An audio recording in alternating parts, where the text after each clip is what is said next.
Saat ini kita akan mengikuti simposium yang kedua oleh pembicara yang terhormat Dr. Heber Bombang Sapan, spesialis bedah konsultan bedah digestif, yang akan membawakan materi tata laksana saluran cerna atas pada aspek bedah. Simposium 2 ini akan dipandu oleh moderator yang terhormat Dr. Ibrahim Labeda, spesialis konsultan bedah digestif FCSI. Sebelumnya, saya akan membacakan CV singkat dari moderator. Dr. Ibrahim Labeda, spesialis bedah saraf, spesialis bedah konsultan bedah digestif FCSI, meraih gelar dokter, spesialis bedah, konsultan bedah digestif, dan doktor dari Fakultas Kedokteran Universitas Hasanuddin. Beliau juga aktif mengikuti kegiatan Kolegium Bedah ASEAN, Hong Kong, dan juga Australia. Saat ini beliau merupakan Ketua Kolegium Ilmu Bedah Indonesia dan Ketua Divisi Bedah Digestif Fakultas Kedokteran Universitas Hasanuddin. Baiklah, kepada Dr. Ibrahim kami persilahkan dengan hormat, Dokter. Ya. Baik, terima kasih Dr. Rauda. Assalamualaikum warahmatullahi wabarakatuh dan selamat pagi. Yang terhormat para guru besar, para senior, adik-adik peserta Medical Studium Generale 2022, pada kesempatan pagi hari ini akan kita dengarkan pembicara Dr. Heber Bombang Sapan, SPB KBD, akan membawakan topik tentang tata laksana saluran cerna atas dari segi aspek bedahnya. Sebelum mempersilahkan ke Dr. Hebert, saya sapa dulu Dr. Hebert. Selamat pagi, Dr. Hebert. Ya, pagi, Dok. Pagi. Akan kami bacakan, karena kecil hurufnya, Dok. Maaf, boleh Dr. Rauda dibacakan? Baik, Dokter. Ya, silakan, Dok. Maaf ya, kecil. Ya, Dok. Saya akan membacakan CV singkat dari Dr. Heber Bombang Sapan, spesialis bedah konsultan bedah digestif. Beliau meraih gelar dokter umum dari Fakultas Kedokteran Universitas Hasanuddin, bedah umum dari Fakultas Kedokteran Unstrad Manado, konsultan bedah digestif dari FKUI Jakarta, dan doktor dari Fakultas Kedokteran Universitas Hasanuddin Makassar. Beliau saat ini merupakan staf pengajar dari Fakultas Kedokteran Trisakti dan juga merupakan Ketua 2 Pengurus Pusat IKABDI dari tahun 2019 sampai 2023. Baiklah, Dokter, silakan, Dok. Ya, terima kasih, Dr. Rauda. Ya. Baik, Dr. Hebert, kami persilahkan untuk membawakan presentasinya kurang lebih 30-35 menit. Untuk waktu sisa kita akan jalankan dengan sesi tanya jawab. Saya share screen, Dok, ya. Ya, Tapi silakan ini Dr. Hebert. Jadi saya kira Dr. Hebert Bombang Sapan ini ya sudah layak kelihatan di layar. Silakan, Dok.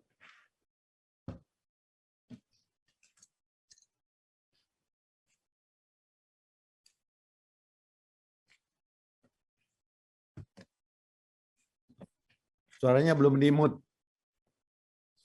Dr. Hebert. Silakan Dr. Hebert. Suaranya. Suara belum ada. Di mana suaranya? Di speaker. Speaker.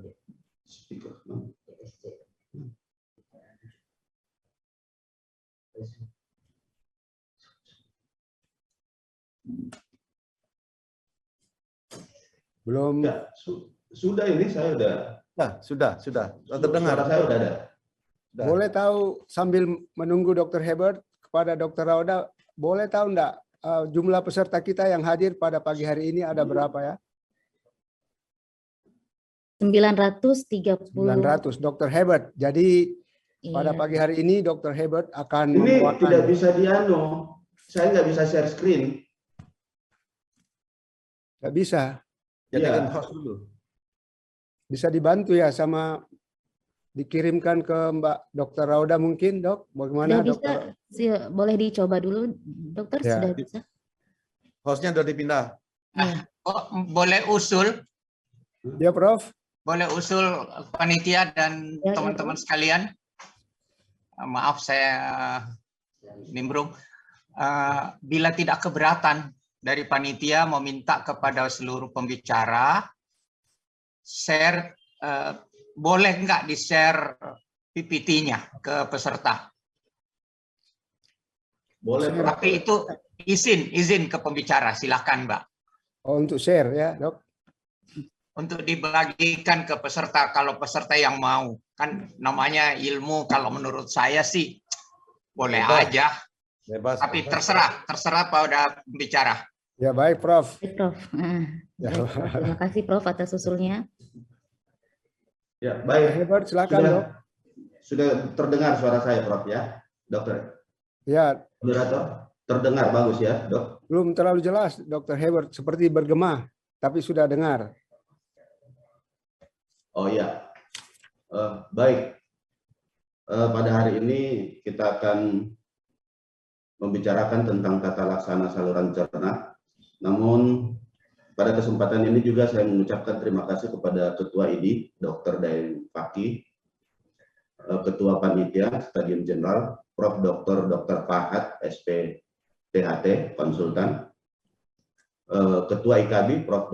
Dr. Asadul, SPBS, di mana saya diberikan ruang untuk menyampaikan beberapa pikiran-pikiran dalam tata laksana saluran cerna atas pada aspek bedah. Dan terima kasih juga kepada moderator, Dr. Ibrahim Labeda, SPBKBD, yang menjadi moderator, yang juga adalah guru saya. Dan selamat siang kepada para sahabat sekalian yang mengikuti Stadion Jenderal dalam sesi bedah pada kali ini. Ya, gangguan cerna pada saluran atas itu ada akalasia, ada osefagitis, ya, ada sindrom dispepsia, ada JER. Namun pada kesempatan ini kita akan membatasi pada beberapa kasus yang banyak atau sering kita temukan dalam praktek sehari-hari. Dan sindroma dispepsia atau GERD ini pula adalah merupakan pada sindrom dispepsia dan GERD itu pada saat sekarang ini ada perubahan paradigma dalam pelayanan dalam 2 dekade terakhir dalam aspek bedah maupun dalam aspek teknik pembedahan.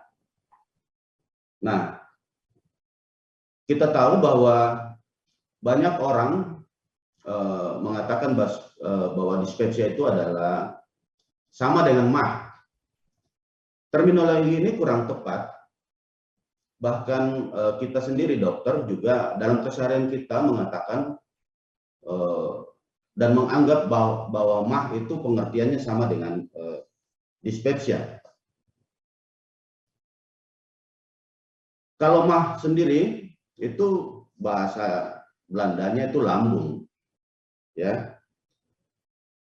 Dan kata dispepsia yaitu dalam bahasa Yunani, kata dis artinya buruk dan peptai artinya pencernaan.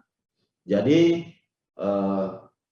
dispepsia itu sendiri adalah pencernaan yang buruk dan penyebabnya multifaktorial, ya.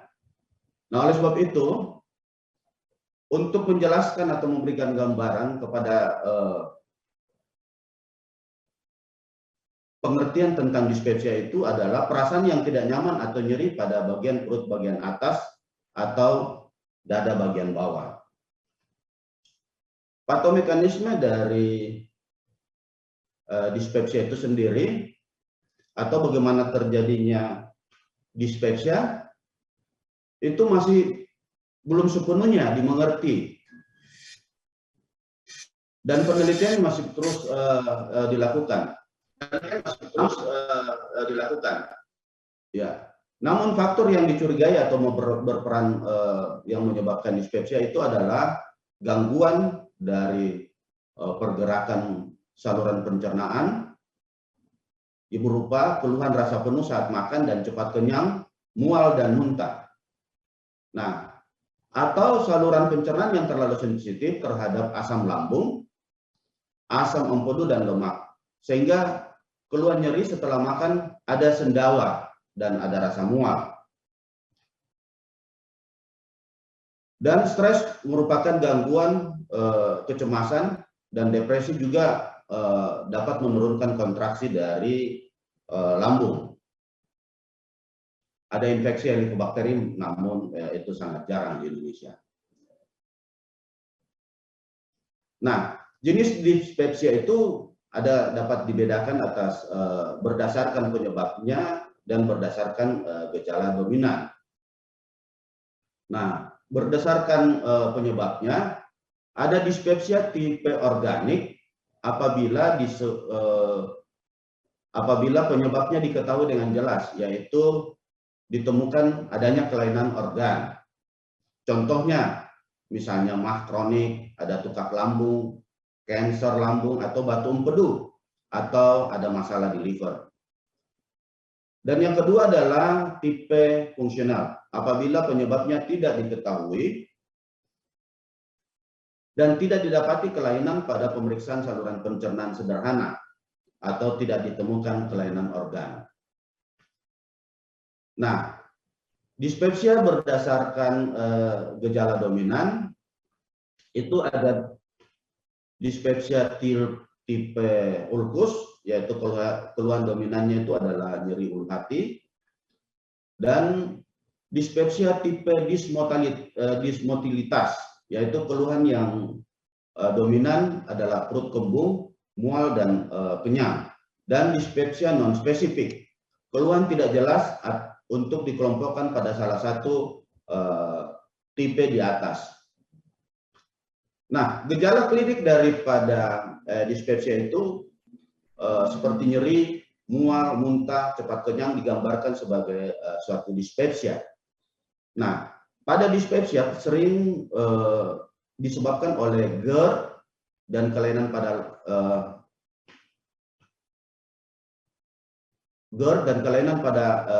lambung, dan paling banyak juga disebabkan karena kelainan pada kantong empedu. Nah, oleh sebab itu pada kesempatan ini kita akan lebih banyak membicarakan GERD dan kantong empedu atau sindrom dispepsia, karena ini mempunyai keterkaitan dengan intervensi pembedahan. Nah, batu kandung empedu. Batu kandung empedu tanpa komplikasi memberikan gejala nyeri perut bagian atas. Ya. Nah, gejala seperti mual, muntah dan intoleran terhadap makanan lemak. Nah, prevalensi daripada batu empedu ada sekitar 10% di usia 40 tahun, dan ada sekitar 90% berupa silent stone. Ya, ini perlu diingat betul bahwa ada sekitar 90 silent stone. Ya, dan faktor resiko yang membuat simptomatik yaitu merokok dan paritas. Nah, faktor resiko itu paling banyak pada wanita umur di atas 40 tahun, overweight atau obese, orang yang mempunyai kecenderungan berpuasa dan menurunkan berat badan dengan cara yang cepat. Riwayat keluarga dengan batu empedu, diabetes, diet dengan kolesterol tinggi, dan kehamilan. Diferensial diagnosis daripada nyeri perut kanan atas itu, ini dapat terjadi pada, pertama adalah penyakit saluran biliar, yaitu kolesistitis akut, kolelitiasis kronik, batu CBD, dan kolangitis. Ya. Dan yang kedua adalah inflamasi atau perforasi dari urkus duodenum. Dan yang ketiga adalah hepatitis. Dan yang keempat, perlu kita pikirkan untuk menyingkirkan apakah mungkin tipe appendicitis yang mengarah ke posterokraniolateral, ya, atau juga kolik renal dan pneumonia atau pankreatitis. Gejala klinis dari kolesistitis adalah nyeri pada perut kanan atas, dan paling sering merupakan gejala yang paling khas dan dapat berlangsung beberapa menit sampai beberapa jam, terutama dirasakan setelah makan, kenyang dan tinggi lemak. Dan pasien juga merasakan ada nyeri perut kanan atas, dia tembus ke bahu kanan atas dan terutama pada saat mengangkat lengan.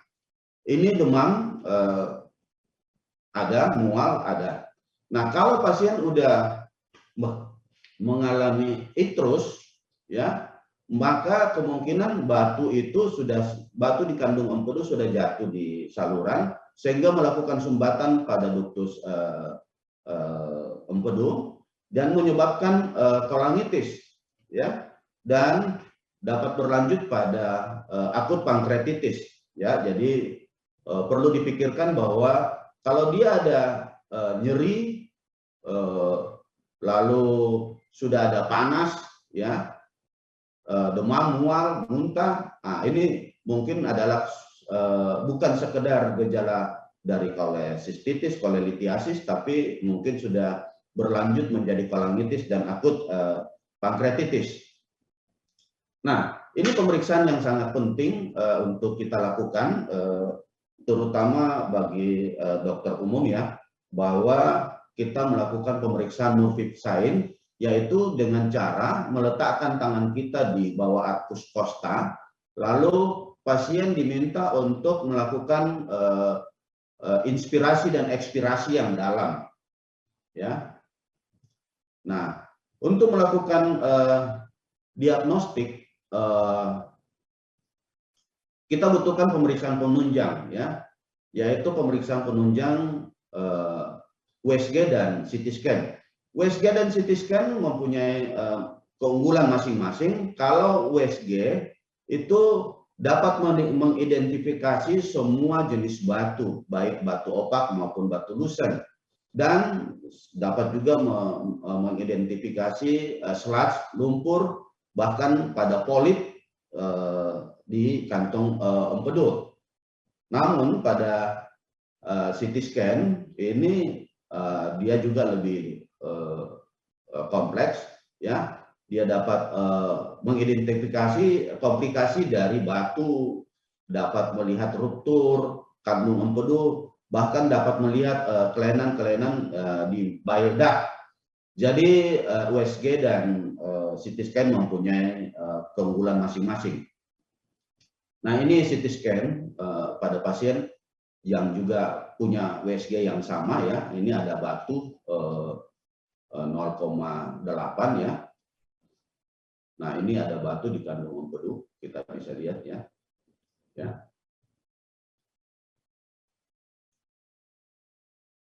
Ya. Nah, tata laksana daripada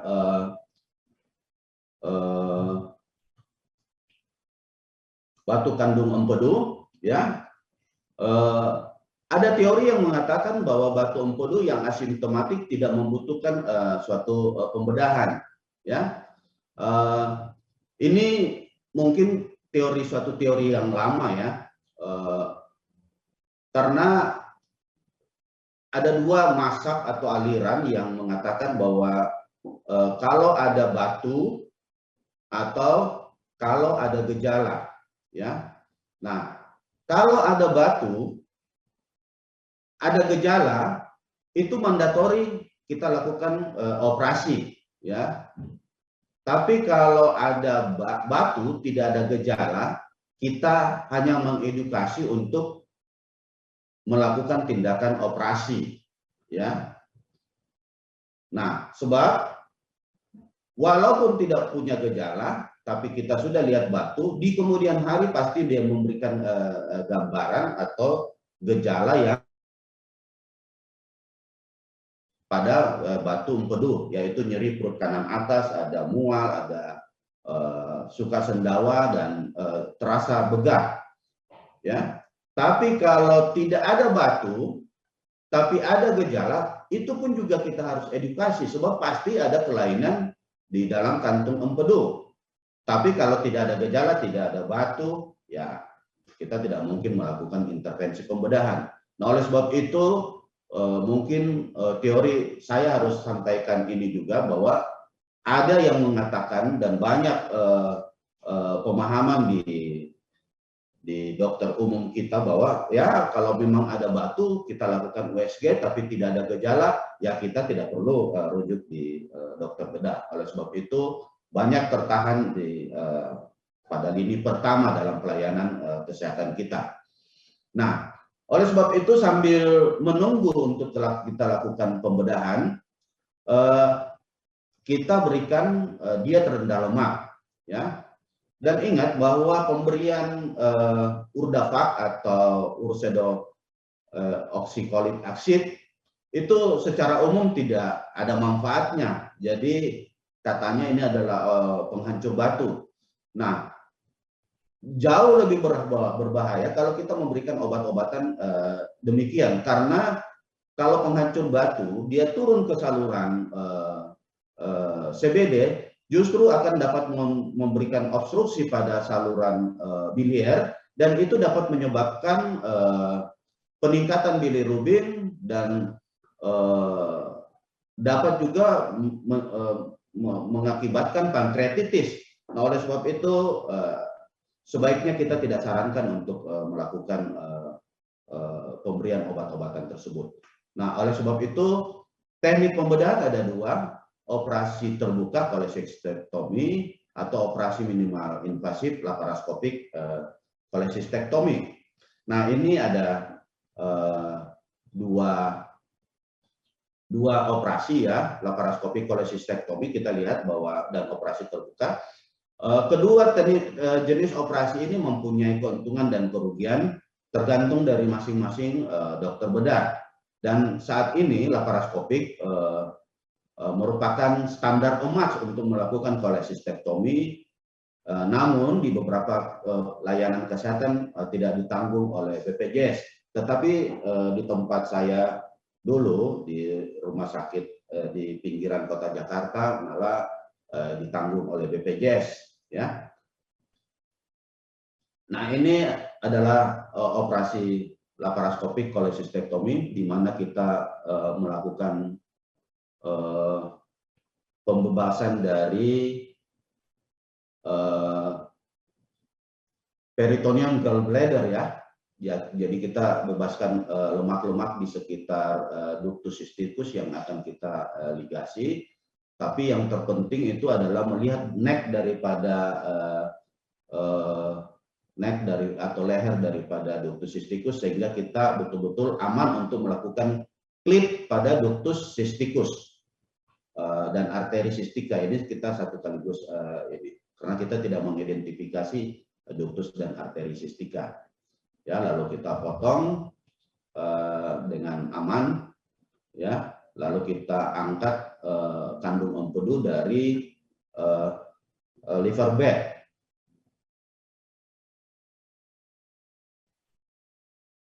Yang mudah-mudahan gambarnya cukup informatif, ya, karena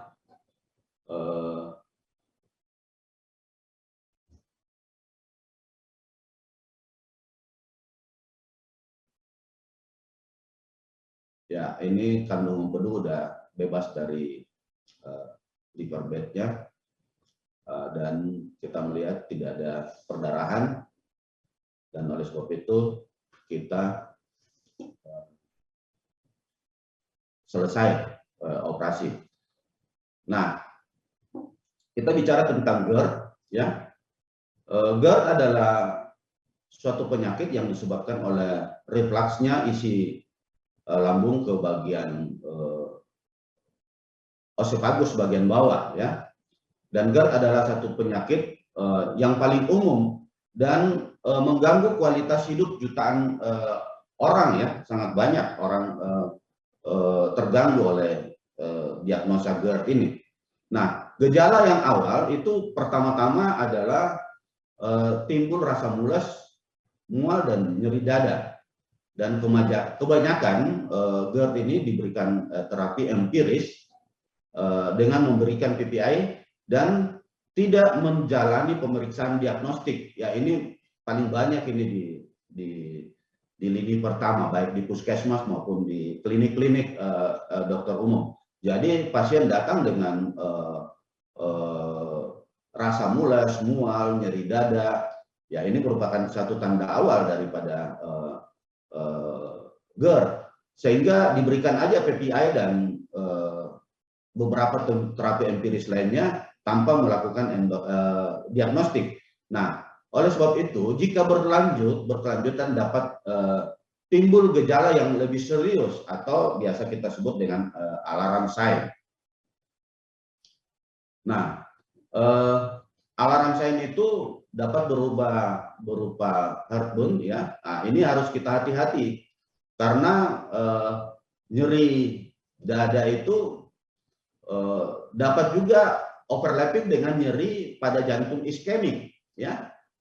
Nah, adanya disphagia dan odinopagi merupakan suatu kesulitan dan nyeri saat kita menelan, sehingga hal ini dapat menimbulkan gangguan kita makan atau anoreksia yang berakibat pada penurunan berat badan. Dan hal ini juga dapat menyebabkan perdarahan saluran cerna bagian atas. Untuk itu segera harus dilakukan diagnostik. Nah, diagnostik yang paling baik itu adalah dengan melakukan endoskopi. Nah, mekanisme dari GERD itu sendiri ada mekanisme anti-reflux ya, esophagus clearing dan gastric reservoir. Nah, ini pada mekanisme anti-reflux dan esophageal clearing ini intervensi bedah saat ini belum banyak mengalami kemajuan ya. Dan ini disebabkan karena terkait dengan kerja dari lower esophagus sphincter.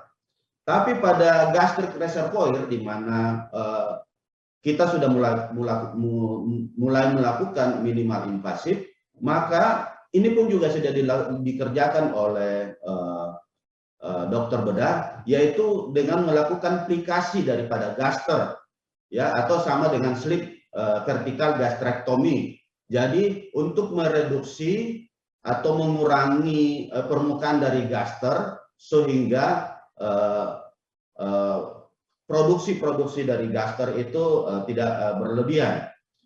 Nah, pada intervensi bedah yang paling banyak itu pada hernia hiatal dan pengaruh obes yang menginduksi atau menjadi patomekanisme dari GERD. Kedua hal ini yang akan kita bicarakan pada siang hari ini. Nah, tata laksana GERD yaitu melakukan perubahan gaya hidup ya, hindari makan sebelum tidur ya, hindari agen yang menurunkan lower esophagus sphincter seperti nikotin, alkohol dan lain sebagainya, dan menurunkan produksi asam lambung dengan memberikan H2 blocker, contohnya ranitidin, dan ini biasanya ada perbaikan ya, dan PPI ya. Tapi yang kita akan bicarakan pada pagi ini yaitu intervensi bedahnya, yaitu melakukan funduplikasi. Nah, ini adalah metode yang dilakukan funduplikasi, di mana kalau penyebabnya adalah hernia hiatal, maka kita harus melakukan perbaikan pada anatominya, jadi mengembalikan anatominya. Jadi prinsipnya adalah mengembalikan fungsi anatominya. Nah, tipe-tipe daripada hernia hiatal itu ada tipe 1 ya, di mana gastroesophagus junction itu bergerak ke posterior seperti pada gambar yang di atas, atau dia posisi normal tapi fundusnya lari naik ke atas ya. Nanti di dalam video kita akan bisa lihat. Nah, ini adalah teknik operasinya ya. Ini kita lihat videonya ya. Kita melakukan laparoskopik hernia hiatal dengan melakukan fundifikasi. Ini adalah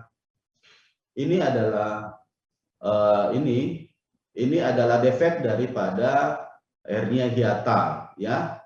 Jadi kita melakukan penyempitan. Jadi ini hernia hiatal bagian posterior dari esophagus ya. Jadi kita mempersempit defeknya, membuka krus di posterior, lalu kita melakukan penutupan, kita memperbaiki hernia hiatalnya.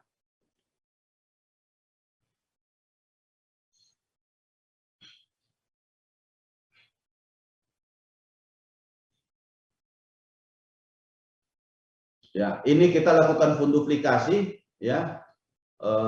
Setelah kita tutup defek daripada hernia hiatal, maka kita lakukan funduplikasi dan kita melakukan jahitan 1-2 jahitan agar supaya posisi daripada fundus gaster itu tidak lari lagi. Ya.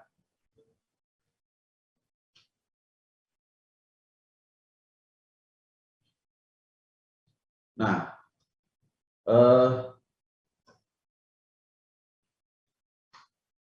resiko dari GERD di mana obes sebagai penyebabnya, kita melihat patomekanisme GERD pada obes itu di mana pergerakan cairan dari lambung ke esophagus ditentukan oleh gradien tekanan antar abdomen dan toraks. Dan pada pasien obes, tekanan intragastrik itu sangat tinggi, ya. Sehingga peningkatan tekanan intraabdominal dapat mengganggu barrier anti-reflux, ya. Sehingga diharapkan dengan melakukan penurunan berat dalam jumlah kecil dapat mengurangi GERD, sehingga ini yang kita lakukan dengan teknik dibedah dengan operasi bariatrik. Nah, operasi bariatrik itu bukan untuk kosmetik ya, tapi untuk healthy ya, dengan cara menurunkan 55-70% dari kelebihan berat badan, dan pasien dengan operasi bariatrik itu dia akan lebih fit. Kalau berat badan sudah turun pasti lebih fit, tidak mudah lelah, lalu dapat saja menghentikan penggunaan obat-obat hipertensi dan kolesterol, dan yang paling utama adalah mengontrol adanya kesembuhan dari diabetes. Nah, kandidat yang dapat dipertimbangkan untuk dilakukan tindakan operasi bariatrik adalah obes yang parah, ya, yaitu dengan indeks massa tubuh yang lebih dari 40, ya, dan obes morbid, yaitu obes dengan indeks massa tubuh yang mulai dari 35 sampai 39, namun memiliki masalah kesehatan yang serius terkait dengan obesitasnya sendiri, diabetes, ya, penyakit jantung, tekanan darah, dan sleep apnea, ya. Nah, ini jurnal yang dipublikasi pada tahun 2000, ya, yang menyatakan bahwa ada keuntungan yang sangat signifikan jika kita melakukan operasi bariatrik, di mana pada pasien-pasien yang mengalami obes dan dilakukan operasi bariatrik, maka komorbid dari pasien yang tersebut akan mengalami perbaikan setelah operasi. Ya, demikian juga jurnal tersebut dipublikasi pada tahun 2006, sehingga teknik ini memang bariatrik ini adalah sangat menjanjikan pada masa depan untuk faktor memperbaiki GERD dan diabetes untuk masa yang akan datang. Ya. Nah, oleh sebab itu jenis operasi yang dilakukan secara garis besar ada 2, yaitu operasi restriktif. Ya, jenis ini bertujuan untuk membatasi kemampuan tubuh dalam mengkonsumsi makanan, dan hal ini dilakukan dengan cara mengecilkan ukuran lambung. Dan operasi malabsorpsi, jenis operasi ini bertujuan untuk mengubah penyerapan makanan dan melakukan bagian bypass pada bagian tertentu dari saluran pencernaan, sehingga operasi ini dapat membatasi kemampuan penyerapan kalori dalam tubuh. Nah, ini adalah teknik-teknik operasi yang dilakukan, dan satunya adalah, yang pertama adalah gastric banding, yang kedua adalah sleeve gastrectomy, dan yang ketiga adalah gastric bypass. Dan efektivitasnya dia bergerak dari kiri ke kanan yang terbaik. Nah, ini sleeve gastrectomy, ini yang kedua, yang kanan adalah Roux-en-Y. Jenis operasi sleeve gastrectomy, operasi ini untuk mengecilkan dan memotong lambung sekitar 75–80%, sehingga lambung nantinya berbentuk tabung dan hanya sekitar 20% ukuran normalnya. Dan operasi ini tergolong sederhana, ya, sederhana, berisiko rendah, sehingga menjadi pilihan utama bagi pasien dengan obes. Keuntungan operasi ini adalah operasi ini tidak mengganggu atau mempengaruhi usus, sehingga tubuh masih dapat melakukan penyerapan nutrisi secara maksimal. Nah, ini gastric bypass, ya, jenis operasi ini menggabungkan antara metode restriksi dan malabsorpsi, ya, di mana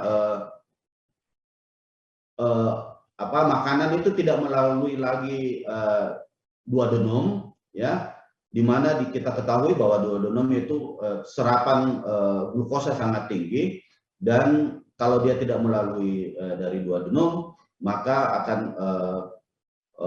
mencegah penyerapan nutrisi yang berlebihan, sehingga akan terjadi penurunan berat badan yang cukup signifikan.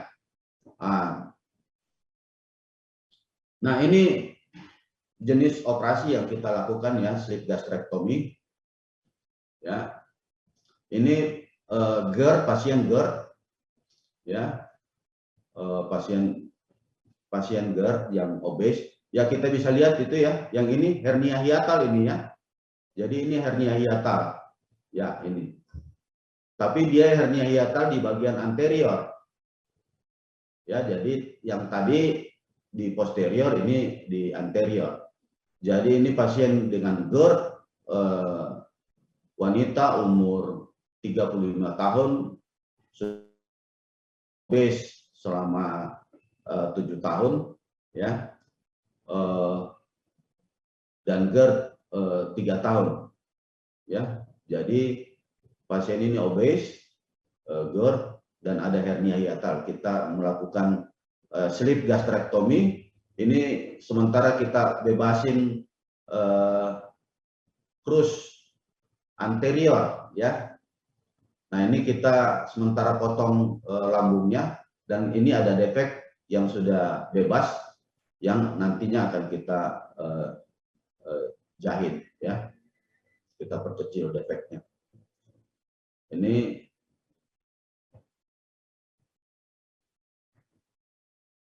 ya, ini adalah sleeve gastrectomy, lalu kita perkecil defek dari hernia hiatalnya.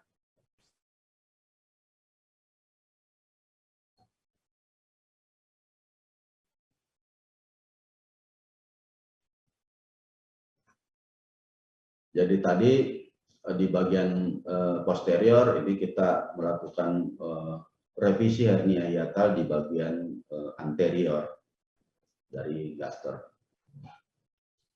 Dr. Herbert, saya ingatkan waktu membatasi kita, Dok ya. Ya, Masih tinggal ada sedikit, Dok. pertanyaan ya. Ya.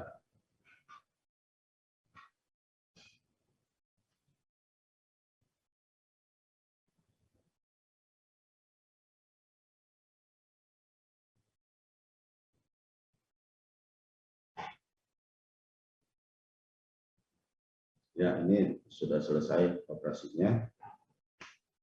Nah, setelah kita melakukan tindakan operasi bariatrik, maka porsi makanan juga akan menjadi lebih sedikit, sehingga asupan juga sedikit, dan secara otomatis serapan pun juga akan menjadi lebih sedikit. Nah, kesimpulan dari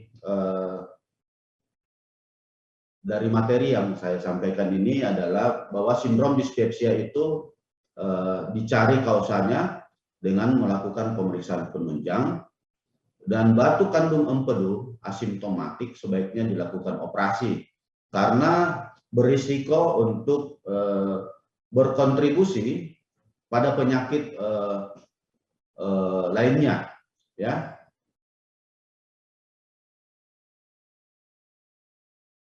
Perlu kerjasama antar disiplin ilmu dalam tata laksana GERD dan mencari kausanya.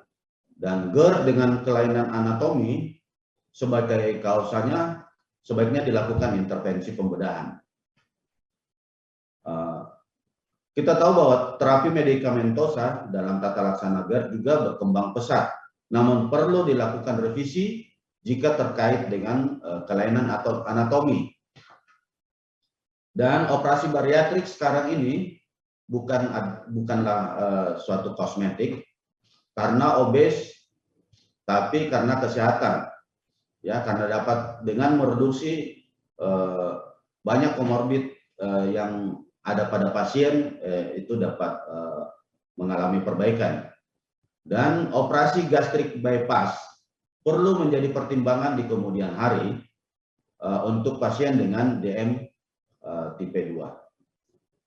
Saya kira itu penyampaian saya pada pagi hari ini, Dr. Ibrahim. Sebagai moderator saya kembalikan.